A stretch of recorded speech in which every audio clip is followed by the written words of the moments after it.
ಕೆಲವೇ ಪದಾರ್ಥಗಳನ್ನು ಬಳಸ್ಕೊಂಡು ಒಂದು ಸೌತೆಕಾಯಿ ಇಡ್ಲಿಯನ್ನು ಮಾಡೋಣ ಬನ್ನಿ. ಹೀಗೆ ಮುಖ್ಯವಾಗಿ ಬೇಕಾಗಿರೋದು ಸೌತೆಕಾಯಿ. ನಾನು ಒಂದು ಅರ್ಧ ಬಟ್ಟಲಷ್ಟು ರವೆಯನ್ನು ತಗೊಂಡಿದ್ದೀನಿ. ಒಂದೇ ಒಂದು ಹಸಿಮೆಣಸು, ಒಂದು ಸಣ್ಣ ಚೂರು ಶುಂಠಿ, ಕೊತ್ತಂಬರಿ, ಕರಿಬೇವು ಹಾಗೂ ತೆಂಗಿನ ತುರಿ ಇಷ್ಟನ್ನು ಬಳಸಿ ನಾವು ಒಂದು ರುಚಿಕರವಾದ ಆರೋಗ್ಯಕರವಾದ ಇಡ್ಲಿಯನ್ನು ಮಾಡೋಣ ಬನ್ನಿ.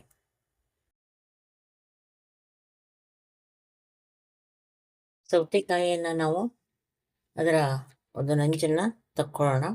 ಇಲ್ಲಿ ಸಿಪ್ಪೆಯನ್ನು ತಕ್ಕೊಳ್ಳಲ್ಲ, ಸಿಪ್ಪೆ ಸಮೇತವಾಗಿ ನಾನು ಇಡ್ಲಿಯನ್ನು ಮಾಡ್ತಾ ಇದ್ರ ಬೀಜ ಆಗಲಿ ಸಿಪ್ಪೆ ಆಗಲಿ ಯಾವುದನ್ನು ತೆಗಿಯಲ್ಲ. ಸ್ವಲ್ಪ ಎಳೆತಾಗಿದ್ದರೆ ಚೆನ್ನಾಗಿರುತ್ತೆ. ಅಕಸ್ಮಾತ್ ಒಂದು ಚೂರು ಬಲ್ತಿದ್ರೂ ಏನು ಸಮಸ್ಯೆ ಇಲ್ಲ ಇದರಲ್ಲಿ, ಯಾಕಂದರೆ ಇದು ಹಬೆಯಲ್ಲಿ ಬೆಂದುಕೊಳ್ಳುತ್ತೆ. ಹಾಗೆ ಇದು ನಮಗೆ ತುಂಬ ಆರೋಗ್ಯಕರವಾದಂತಹ ಒಂದು ತರಕಾರಿ. ವಿಶೇಷವಾಗಿ ಸುಮಾರು 100ಕ್ಕೆ 96% ಅಷ್ಟು ಒಂದು ನೀರಿನ ಅಂಶವನ್ನು ಇದು ಹೊಂದಿದೆ. ನಮ್ಮ ಆರೋಗ್ಯಕ್ಕೆ, ದೇಹದ ಒಂದು ಚರ್ಮದ ಒಂದು ಸೌಂದರ್ಯವನ್ನು ಕಾಪಾಡಲಿಕ್ಕೆ, ಕೂದಲಿನ ಸೌಂದರ್ಯ, ಉಗುರಿನ ಸೌಂದರ್ಯ ಎಲ್ಲ ಕಾಪಾಡಲಿಕ್ಕೂ ಕೂಡ ನಮಗೆ ಇದು ಅತ್ಯಂತ ಅನುಕೂಲವಾಗಿದೆ. ಇದನ್ನ ತುರ್ಕೊಂಡ್ಬಿಟ್ಟು ನಾವು ಮಾಡೋಣ.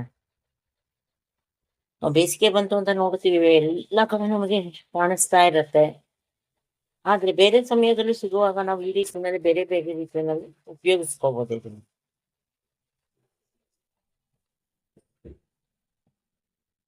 ಇಟ್ಕೊಳ್ಳೋಣ. ಯಾಕೆ ಅಂತಂದರೆ ಇದನ್ನು ನಾವು ಮುಖಕ್ಕೆ ಹಾಕಿ ಚೆನ್ನಾಗಿ ತಿಕ್ಕೊಳ್ಳೋದ್ರಿಂದ, ಅಥವಾ ಎಲ್ಲಿ ದೇಹದಲ್ಲಿ ಕಲೆ ಇದೆ ಅಲ್ಲಿ ತಿಕ್ಕೋದ್ರಿಂದ ಅಲ್ಲಿರುವಂತಹ ಕಲೆ ಕಡಿಮೆ ಆಗ್ತಾ ಬರುತ್ತೆ. ಮತ್ತು ಅಲ್ಲಿರುವಂಥ ಡೆಡ್ ಸ್ಕಿನ್ ಏನಿದೆ, ಸತ್ತ ಜೀವಕೋಶಗಳು ಏನಿದೆ ಅದನ್ನು ಕೂಡ ಅದು ಕ್ಲೀನಾಗಿ ತೆಗೆಯುತ್ತೆ. ಏನು ಒಂದು ಸ್ಪೂನು, 1.5 ಸ್ಪೂನಷ್ಟು ಸಾಕು. ಈ ನೀರಿನ ಸಮೇತವಾಗಿ ತಗೊಂಡು ಒಂದು ಸ್ಕ್ರಬ್ಬರ್ ಥರ ಆಗುತ್ತೆ. ಇದನ್ನು ಸಮೇತವಾಗಿ ನೀವು ತುರಿದ ಜೊತೆಗೆ ಮುಖಕ್ಕೆ ತಿಕ್ಕೊಳ್ಳೋದ್ರಿಂದ ಬಹಳ ಆರೋಗ್ಯಕರವಾದಂತಹ ಒಂದು ನಮ್ಮ ಸೌಂದರ್ಯವನ್ನು ಹೆಚ್ಚಿಸುವಂತಹ ಒಂದು ಇದು ಟಿಪ್ಸು. ಇದನ್ನು ಕೂಡ ನೀವು ಬಳಸ್ಕೊಳ್ಬಹುದು. ಈಗ ನಾನು ತುರಿಯನ್ನು, ಇದಕ್ಕೆ ಏನು ನಾನು ಉಪ್ಪು ಹಾಕಬೇಕು, ಹಸಿಮೆಣಸು ಹಾಕಬೇಕು, ಅದನ್ನೆಲ್ಲವನ್ನು ಹಾಕ್ಕೊಳ್ತೀನಿ. ಈಗ ರುಚಿಗೆ ತಕ್ಕಷ್ಟು ಉಪ್ಪನ್ನು ಹಾಕ್ಕೊತಾ ಇದ್ದೀನಿ.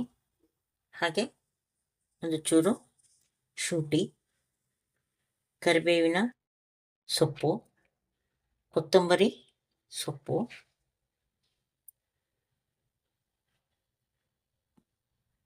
ಇದಿಷ್ಟನ್ನು ಚೆನ್ನಾಗಿ ಮಿಕ್ಸ್ ಮಾಡ್ಕೊಳ್ಳೋಣ. ಒಂದು ಹಸಿಮೆಣಸನ್ನು ಹಾಕ್ಕೊಳ್ಳೋಣ. ಹಸಿಮೆಣಸನ್ನು ಚೆನ್ನಾಗಿ ಕತ್ತರಿಸಿ ಹಾಕ್ಕೊಳ್ಳಿ. ಹಾಗೆ ಈ ಸೌತೆಕಾಯಿನ ಯಾವಾಗ ಸಿಕ್ಕರೂ ಪರವಾಗಿಲ್ಲ, ಕುರುಮ್ ಅನ್ನುವಂತಹ ರುಚಿಕರವಾದ ಅತಿ ನೀರನ್ನು ಹೊಂದಿರುವಂತಹ ಒಂದು ತರಕಾರಿ.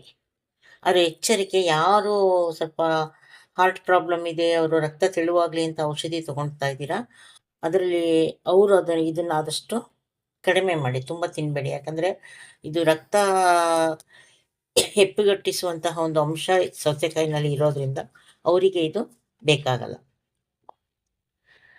ನಾವು ಹಾಕಿರುವಂತಹ ಒಂದು ದಪ್ಪ ಉಪ್ಪು ಕರಗಲಿ, ಹಾಗಾಗಿ ನಾನು ಅದನ್ನು ಹೀಗೆ ಮಿಶ್ರ ಮಾಡ್ಕೊತಾ ಇದ್ದೀನಿ. ಈಗ ನಾವು ಇಟ್ಕೊಂಡಿರುವಂತಹ ರವೆಯನ್ನು ಇಲ್ಲಿ ಸೇರಿಸ್ಕೊಳ್ಳೋಣ. ಇದರಿಂದ ಕನಿಷ್ಠ ಒಂದು 7-8 ಇಡ್ಲಿಗಳು ಆಗ್ತವೆ.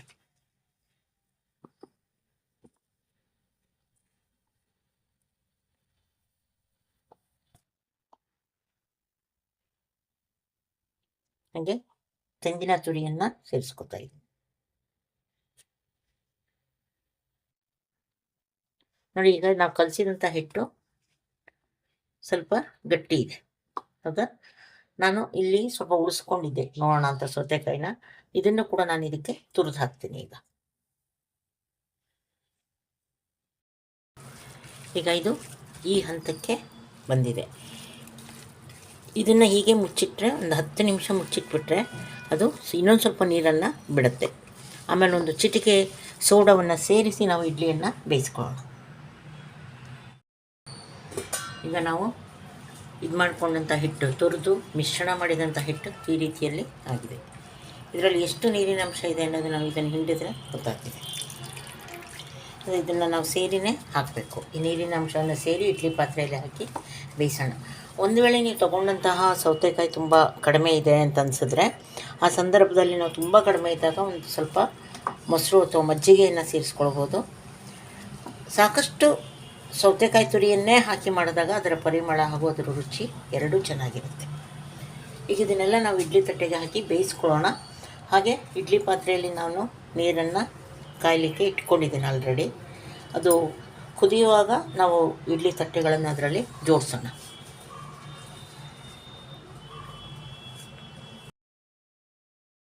ಒಂದು ಚಿಟಿಕೆಯಷ್ಟು ಅಡುಗೆ ಸೋಡವನ್ನು ಹಾಕ್ಕೋತಾ ಇದ್ದೀನಿ. ಅದನ್ನು ಮಿಶ್ರಣ ಮಾಡ್ಕೊಳ್ಳೋಣ.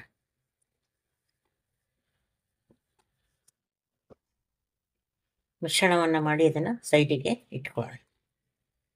ಒಂದು 2 ನಿಮಿಷ ಅದು ಸೆಟ್ ಆಗಲಿ. ಹಾಗೆ ನಾವು ಈ ತಟ್ಟೆಗಳಿಗೆ ಎಣ್ಣೆಯನ್ನು ಹಚ್ಕೊಂಡು ಇದಕ್ಕೆ ನಾವು ಇಡ್ಲಿ ಹಿಟ್ಟನ್ನು ಹಾಕೋಣ.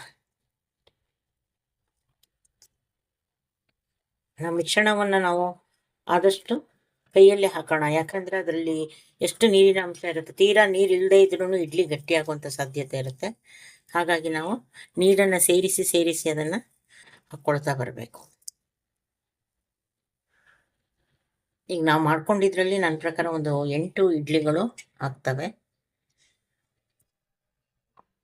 ಮೇಲೆ ಕೈಯಿಂದ ಸರಿ ಮಾಡಿಬಿಡಿ ಅದನ್ನು. ನೋಡಿ ಹೇಗೆ ನೀರಿಲ್ಲಿರುತ್ತೆ.